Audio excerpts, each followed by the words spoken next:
It's talk 14, take one.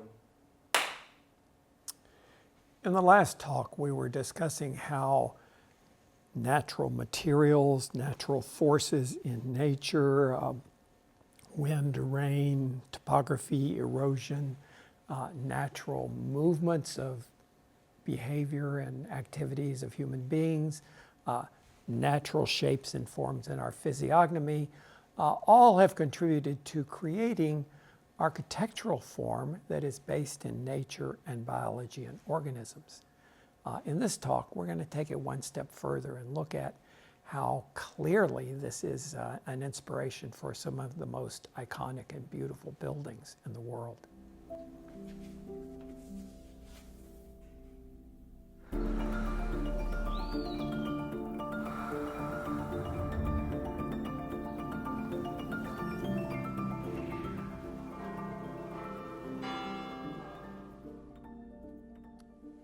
We're going to start today with a very, very well-known architect named Antonio Gaudí. He is a hero in Spain, not just a hero in architectural terms, but a hero in general. If you go to Barcelona to visit, you're going to run into Gaudí over and over and over again. He's a kind of iconic person in the context of Barcelona today. This was a very interesting guy who was really dedicated to his city and his region. The region of Barcelona is called Catalan, and it's a very beautiful part of the world, right on the Mediterranean coast, right at the foothills of mountains behind.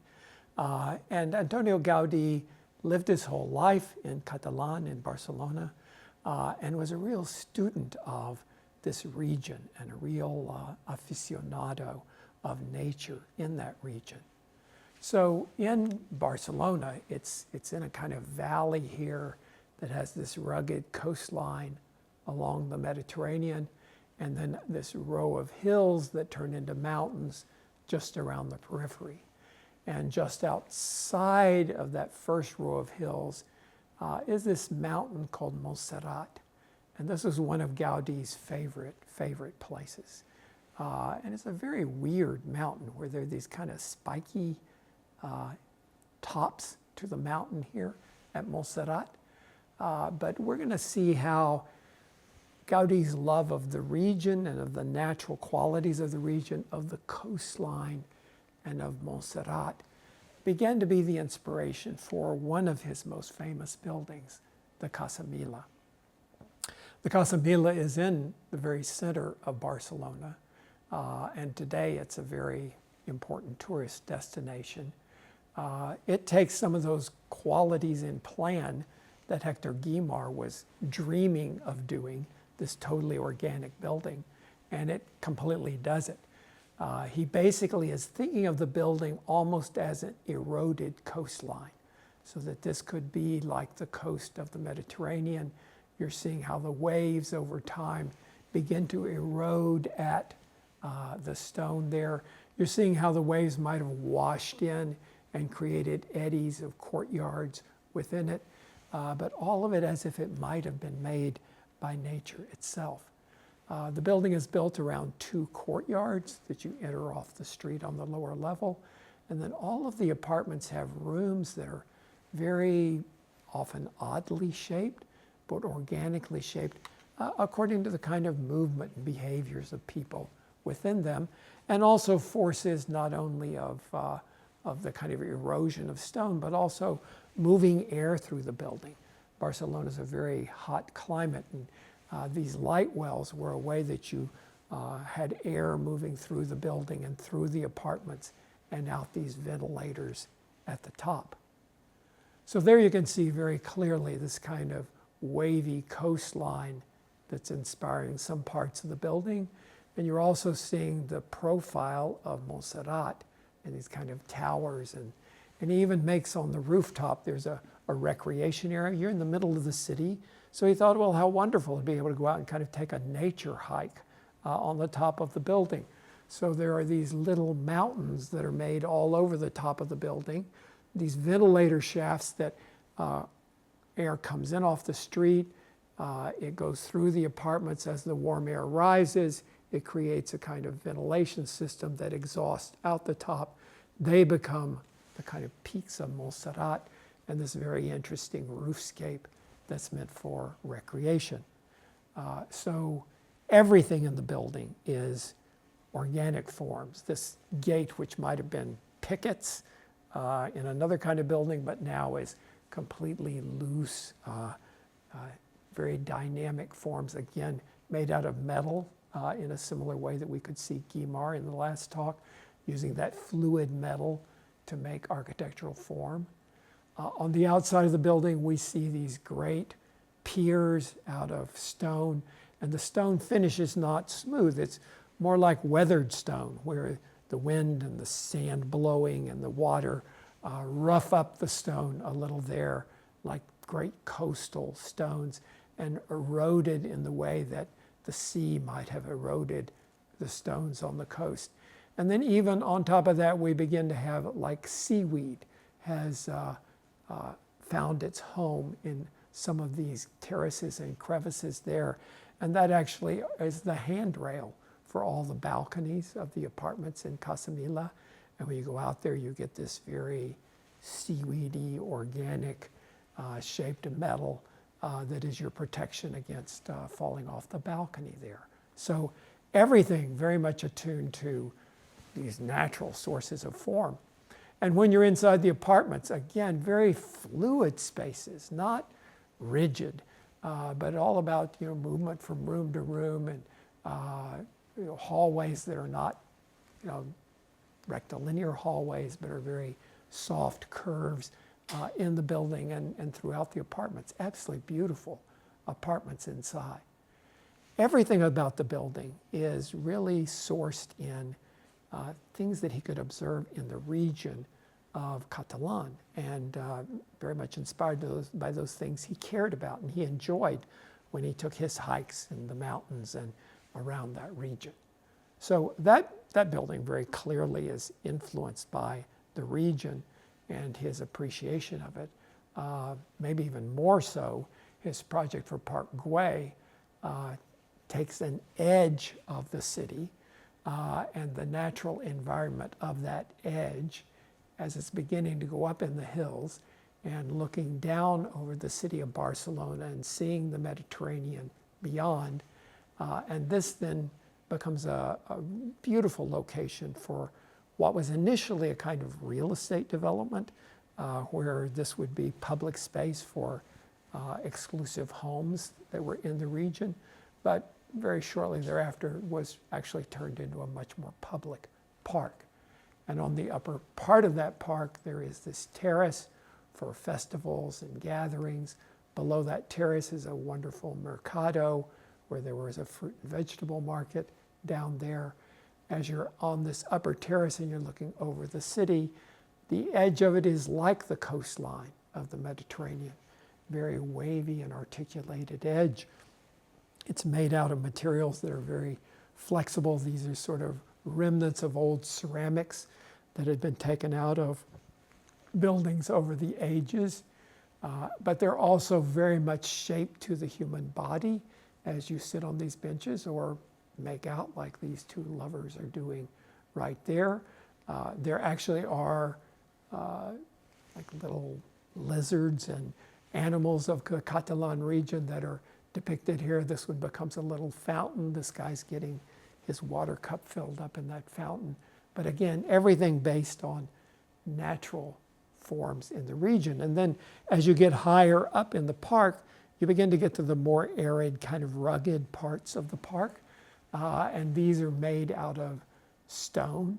And all of these are man-made forms that kind of looks like a cliff, but in fact that is a series of little shops where you go in between the bougainvillea, and that sandwich sign tells you there's a little ice cream shop in there. But it almost looks like the side of the hill, but it also is very much a man-made building. There are arcades and passageways and experiences in the park that again are based very much in the materials, the forces of nature, the movement of people, and the physiognomy of the people that inhabit it. So that is Gaudi's work. very much inspired by the region of Catalan where he lived. Then there are other inspirations in nature that come from maybe a specific site. And in this case, we're looking at a student union building at the Technical University at Otaniemi, just outside Helsinki. The architects are Raima and Raila Pietilä. Raila Pietilä, very early female architect in Finland of some distinction. And this is all about a site. So they had built parts of the university around it. They'd reserved this beautiful natural site. There was a competition. Raima and Raila Pietilä entered it. And their idea was very much to draw on what characteristics were there on the site. There were these granite outcroppings on the site. There were big boulders of granite. And they said, well, that's the start. We'll just pile up granite to make the bottom of the building. And then there were tall, skinny trees on the site like this. Some of them pines, some of them birches, but always tall, skinny trees. So we'll make an interim gesture that is tall, linear pieces through here. And then there is the canopy of the tree that's at the top, and that will become a kind of green copper canopy that shelters the entire building. So you get the stone base, the kind of trunks of the trees in between, and the canopy up above, all inspired by this site that they found. So those huge granite outcroppings become the base of the building. Those tall, skinny trees become the mullions for the windows through there. And that big canopy that eventually weathered a beautiful, soft green becomes a kind of overarching canopy for the building. And it's very, very, very site specific. Even when you're inside the building, you feel that connection to the site. You see the tall, skinny trees outside. You see the tall, skinny wooden mullions on the inside. They even have vegetation growing on the inside to make it feel like it's the outside. Those boulders creep right into the building and become a part of it as well. So sometimes one can look specifically at a natural site, and that begins to generate wonderful architectural form from nature there. A third kind of inspiration coming from organic sources is sometimes when the function is particularly organic or fluid. In this case, we have Eero Saarinen designing a terminal building for JFK Airport in New York. This was done way back in the 1950s when air transportation was just beginning to really take off. This was where one of the very first regular transatlantic flights from New York to London went out of JFK here. And this terminal would have been kind of talking about this novel function of being able to get into an airplane and defy gravity and move like a bird up into the air.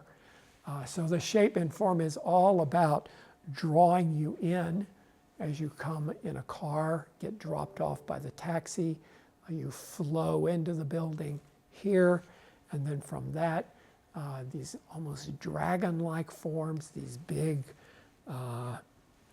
elevating forms that rise up and rise out and become the kind of wings. As you move into the building, all that movement of people surging in and out and up and down and out to the airplanes and eventually into the sky, all of that is really shaping the form of the TWA building. So sometimes it's the whole geography of a region that can be a source of inspiration for natural form. Sometimes it's the specific site. Sometimes it's actually the movement of people and bodies and so on that are shaping these forms as well. Another example of that kind of functional shaping comes in the Fino Science Center in Germany by Zaha Hadid, again, one of the most famous female architects of the 21st century. In this case, the client on this had seen some of Zaha Hadid's work that was very organic and fluid and dynamic, and he thought, what we're building here is a children's museum, essentially. And people are swirling and moving and shifting around, and that kind of organic quality seems just exactly right for all these kids moving and circulating through the building and seeing the different exhibits. They also were on a site in Wolfsburg that had been vacant for a while, and people were accustomed to crisscrossing across the site. Zaha Hadid looked at the site and said, wow, it's kind of cruel to put a building down here and block all that movement that seems to be natural and organic in the city. So she elevates the building up like this. It then touches occasionally. That's where entry points are. But basically there's this undercroft of movement spaces so people can continue to circulate in the city. And then as you move from that space into the building, there's this very dynamic movement up the escalator and around and through and into the exhibit spaces up above, which are extremely dynamic and moving and shaped by movement, and just perfect for thousands of little kids wandering around and seeing this and seeing that and so on. So it really is, in that case again, human movement, human physiognomy that is shaping the character of that very dynamic building. I want us to look at the end here at 3 buildings by Frank Gehry. Frank Gehry is probably the best known architect in the world at the moment, certainly one of the most important architects of the 21st century. He is well known for these kind of organic forms that he creates. This was one of his early triumphs, this building in Bilbao in Spain, an art museum, a branch of the Guggenheim Museum. We saw Frank Lloyd Wright did in New York. In this case, I would say that it is reflecting the region, it's reflecting the site, and it's reflecting the movement and the activities and the function within it. Bilbao is very much an aquatic maritime kind of city. It's very well known for its shipbuilding, and you can get a sense of a kind of ship in the character of the museum. A ship is the shape it is because it moves through water, and it has that kind of hydrodynamic quality. So there's a bit of the ship in there. Another great thing they're famous for in Bilbao is fishing, and there's great fish. Their cuisine is very much based on fish there. Frank Gehry was quite a fan of fishes. He loved the texture and the scales on a fish, the shapes of a fish, the fluidity of a fish. So that's beginning to be a source of architectural form here. There also is in the museum this kind of movement down into the museum, into a kind of core here, and then flowing out to galleries in various directions. And these galleries, again, take on the kind of fluid quality of people moving through them. They're that center space where it's flowing then in all directions to these various other galleries, and constantly giving that sense of movement and dynamism of people as they experience art in many different directions. So you can see it being shaped very much by the larger region, by its site right on where a river is, and the river bends, and that shapes the building, by the people and the movement and the activities within it. A very recent building by Frank Gehry, this one, the Fondation Louis Vuitton in Paris. This one shaped very much by its site. It's in the Bois de Boulogne in the central part of Paris. This is actually when we saw that painting, Luncheon on the Grass, a few talks ago.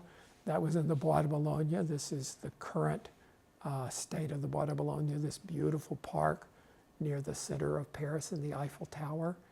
And this is the Fondation Louis Vuitton, which has this very prized location in the middle of the park.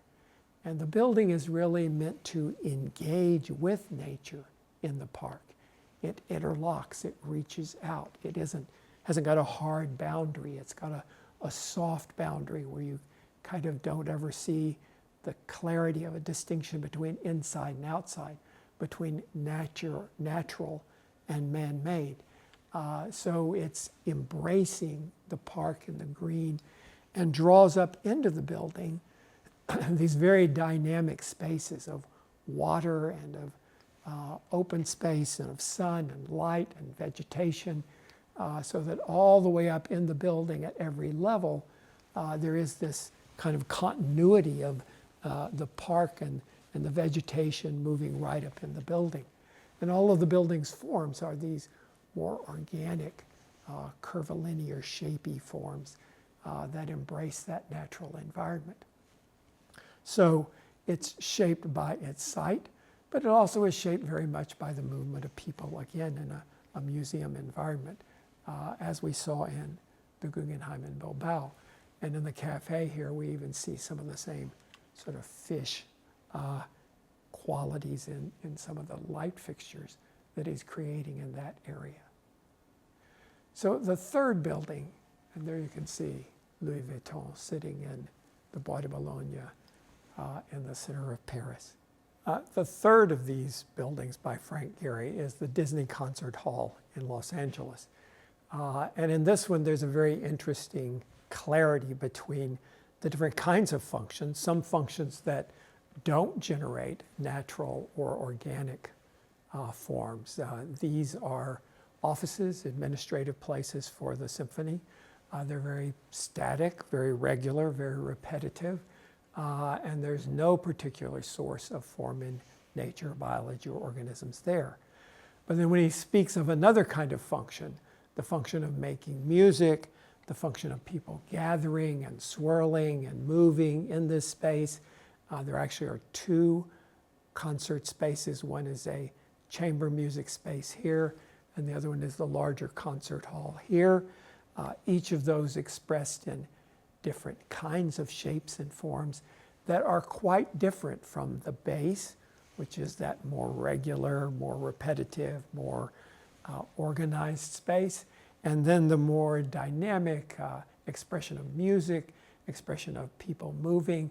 There even is on the top of the building a whole way to move through a park where you're climbing on top of that concert hall and you're moving up, around, and through some of those forms that are generated from the function on the inside of the building. There are even little performance spaces where there can be little ensembles of groups and people gather to listen to the music up above there. And it's inside and outside, everywhere throughout the building. A perfectly attuned expression of the function, either in a more static way or in a more dynamic and natural and organic way, when that actually is reflective of the function that goes on there. So I think you can see, we could have done many different sources of form. We looked at mathematics, geometry, numbers. Here we've been looking at nature and biology and organisms. There would be other sources of form. But architectural form doesn't just come from nowhere. There is somehow, I think, a notion in particular in Frank Gehry's work that this guy just makes all these crazy forms. But in fact, they're very beautifully and heavily rooted in these kind of sources in nature and organisms that we've seen today. Okay, see you next time.